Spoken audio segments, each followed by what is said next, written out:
Hi hello வணக்கம் and welcome to TNPSC goals. Hi-tech lab இன்ஸ்ட்ரக்டர்ஸுக்கும் lab அசிஸ்டன்ஸுக்கும் ஒரு முக்கியமான அப்டேட் என்ன அப்படின்னாக்கா, இன்றைக்கி பள்ளி மேலாண்மை குழுக்கான மறுகட்டமைப்பு 2024லேருந்து 26 வரைக்கும் உள்ள ஆண்டுகளுக்கான மறுசீரமைப்பு நடந்துச்சு. இன்றைக்கி அதுக்கான கூட்டம் ஃபஸ்ட்டு ப்ரேயர் கூட்டம் நடந்துச்சு.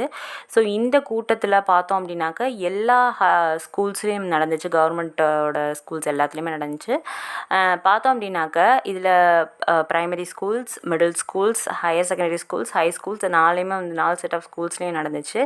இதில் நடந்த அந்த மீட்டிங்கில் பார்த்தோம் அப்படின்னாக்கா, ஸோ இந்த மீட்டிங் பற்றின இன்ஃபர்மேஷன்ஸை நம்ம கேதர் பண்ணியிருப்போம், ஃபோட்டோஸ் எடுத்திருப்போம். அப்புறம் எத்தனை பேரண்ட்ஸ் வந்தாங்களோ அத்தனை பேரண்ட்ஸுடைய சிக்னேச்சர்ஸ், அவங்க ஃபோன் நம்பர் எல்லாம் வாங்கி ஒரு ஃபார்மேட் நம்ம நோட்டில் பதிவு செஞ்சுருப்போம். அது மட்டும் இல்லாமல் இன்றைக்கி நடந்த மீட்டிங் பற்றின இன்ஃபர்மேஷனையும் நீங்கள் உங்களோட அந்த எஸ்எம்சி நோட்டில் நம்ம மெயின்டைன் பண்ணியிருப்பாங்க ஒவ்வொரு ஸ்கூல்லையும். ஸோ அந்த ரிப்போர்ட்டை பார்த்தோம் அப்படின்னாக்க நம்ம டிஎன்எஸ்சிடி பேரண்ட்ஸ் ஆப் அது நார்மலாக எஸ்எம்சியுடைய தீர்மானங்கள் எல்லாத்தையும் உருவாக்குறதுக்கும் ப்ளஸ் அது நடந்துருச்சா அப்படின்னு சொல்லி அதை நிலைவாரியாக அது அதோட நிறைவு விஷயங்களையும் அது உள்ளீடு செய்கிறது எப்பயுமே அந்த ஆப்பில் செஞ்சுட்டு இருந்திருப்போம்.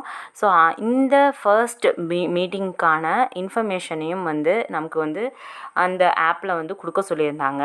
பட் அதில் ஒரு ப்ராப்ளம் இருக்குது. என்ன அப்படின்னாக்க, அதில் அந்த ஆப்பை நம்ம ஓப்பன் பண்ணி பார்த்தோம் அப்படின்னாக்க அந்த ஆப்ஷன் அவங்க கொடுத்துருக்க ஆப்ஷன் மறு கட்டமைப்புக்காக ஒரு இன்ஃபர்மேஷன் ஆப்ஷன் கொடுக்க சொன்னது அந்த ஆப்ஷன் காட்டலை. ஸோ நம்ம ஐடி பாஸ்வேர்டு ரெண்டும் கொடுத்துட்டு நம்ம ஓப்பன் பண்ணோம், உள்ளீடு செஞ்சோம் அப்படின்னாக்க அதுக்கான அந்த அவங்க கொடுத்த ஆப்ஷனே காட்டலை. ஆல்ரெடி நம்ம ஆப்பில் ஒர்க் பண்ணிகிட்டு இருந்தால் அந்த ஆப்ஷனையும் அதில் இருக்கக்கூடிய பழைய மெம்பர்ஸுடைய வருகை பதிவையும் தான் காட்டுச்சு. ஸோ இதனால் அவங்க உள்ளீடு செய்யக்கூடிய அந்த 3 விஷயங்களையும் உள்ளீடு செய்ய முடியாமல் நம்ம ஏஎஸ் எல்லாம் மார்னிங்லேருந்து ட்ரை பண்ணி பார்த்துட்டு வெயிட் பண்ணிகிட்ருக்காங்க. ஸோ இந்த ப்ராப்ளம் டெவலப்மெண்ட் ப்ராப்ளமாக கூட, ஆப் டெவலப்மெண்ட் ப்ராப்ளமாக கூட இருக்கலாம். மேபி அது லேட்டாக அப்டேட் பண்ணுவாங்க. ஸோ இது பார்த்தோம்னா உறுப்பினர் விவரம், வருகை, இது எல்லாமே பழசு தான் இருந்துச்சே தவிர 3வது ஆப்ஷனாக நமக்கு கொடுத்துருந்தா அந்த ஆப்ஷன் எனேபிள் ஆகாமல் இருக்குது. ஸோ இது கூடிய விரைவில் சீக்கிரமே சரி பண்ணுவாங்க. ஸோ கம்மிங் திங்கக்கிழமை கூட நீங்கள் அதை நீங்கள் பதிவு செய்யலாம். அப்படி இல்லைனாக்கா உங்கள் ஸ்கூலுடைய இந்த இன்ஃபர்மேஷன்ஸை நீங்கள் ஃபோட்டோ எடுத்து வச்சுருந்தீங்க அப்படின்னா கூட நாளைக்கு கூட ட்ரை பண்ணி பார்த்துட்டு அதை நீங்கள் உள்ளீடு செய்யலாம். ஸோ எப்படியா இருந்தாலும் மண்டே கூட நமக்கு இன்ஃபர்மேஷன் வரும். அதுக்குள்ளே அதை நம்ம ஆப்பை அப்டேட் பண்ணிவிடுவாங்க. ஸோ அந்த ஆப்ஷன் எனேபிள் ஆனோன்னா அவங்க என்னென்ன கேட்டிருக்காங்களோ அந்த டீட்டெயில்ஸை தெளிவாக கொடுத்துட்டு அந்த ஃபோட்டோஸையும் அப்லோட் பண்ணிடலாம். ஸோ அதில் என்ன இருக்குன்றது ஓப்பன் பண்ணால் தான் தெரியும். ஸோ அது தெரியலைங்கிறதுனால நம்ம வெயிட் பண்ணி தான் பார்க்கணும். ஸோ கண்டிப்பாக நம்ம வெயிட் பண்ணி பார்த்துட்டு அதில் என்ன இருக்குது அப்படிங்கிற மாதிரி நான் உங்களுக்கு அப்டேட்ஸ் கொடுக்குறேன்.